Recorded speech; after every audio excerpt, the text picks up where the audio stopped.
अस्सलाम वालेकुम दोस्तों, welcome to Health Matters Academy. पिछली एपिसोड में हमने 3 इंस्ट्रूमेंट्स के बारे में पढ़ा था, जिसमें हमारी माइक्रोस्कोप, स्पेक्ट्रोफोटोमीटर और सेंट्रीफ्यूज था। और आज हम 2 और वाइटल इंस्ट्रूमेंट्स के बारे में पढ़ेंगे, जिसमें हमारा सीबीसी एनालाइजर और ऑटोक्लेव शामिल है। तो आज हम सबसे पहले बात करेंगे सीबीसी एनालाइजर के ऊपर।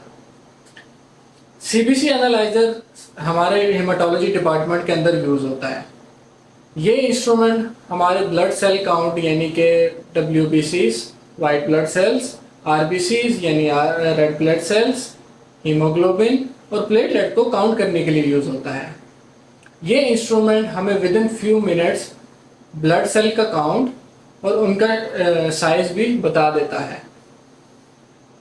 ब्लड सीपी एनालाइजर की रिलायबिलिटी के लिए हमें इसकी कैलिब्रेट जो है वो इसको टाइमली करना होता है, और वो हम चेक करते हैं डेली क्वालिटी कंट्रोल इसके ऊपर रन करने के बाद, क्योंकि हल्का सा भी एरर जो है वो हमारा मिस डायग्नोसिस के सबब बन सकता है। और आज का हमारा दूसरा इंस्ट्रूमेंट है ऑटोक्लेव। ऑटोक्लेव हम बेसिकली जो यूज़ करते हैं वो स्टेरिलाइजेशन के लिए यूज़ करते हैं। अब स्टेरिलाइजेशन क्या होता है? एक्चुअली स्टेरिलाइजेशन एक प्रोसेस है जिसकी डेफिनेशन ये है कि स्टेरिलाइजेशन जो है वो किसी भी bacteria, virus, fungi, actually micro organism जितने भी हैं उनको प्रॉपर किल करने या उनको डीएक्टिवेट करने को हम स्टेरिलाइजेशन कहते हैं। स्टेरिलाइजेशन के बहुत सारे मेथड्स हैं, लेकिन ऑटोक्लेव भी उनमें से एक ही है। तो आज हम ऑटोक्लेव के बारे में बात कर रहे हैं। तो ऑटोक्लेव एक्चुअली वर्क कर रहा होता है हाई स्टीम प्रेशर के ऊपर, जिसमें कि हमें 121 से लेके 134 डिग्री सेल्सियस के बीच में टेम्परेचर को रखना होता है to kill bacteria, virus, fungi and even spores of them. एक दफ़ा जब हमारा साइकिल कंप्लीट हो जाए तो उसमें जो चीज़ें हमने स्टेरिलाइज की हैं वो रेडी टू यूज़ होती हैं। और ये इंस्ट्रूमेंट सबसे ज़्यादा यूज़ होता है हमारा माइक्रोबायोलॉजी डिपार्टमेंट के अंदर। वो क्यों? क्योंकि माइक्रोबायोलॉजी के अंदर हमारा जो है कंटेमिनेशन के चांसेस सबसे ज़्यादा होते हैं, सैंपल्स के अंदर भी और जो हम प्रोसेस कर रहे हैं उनके अंदर भी।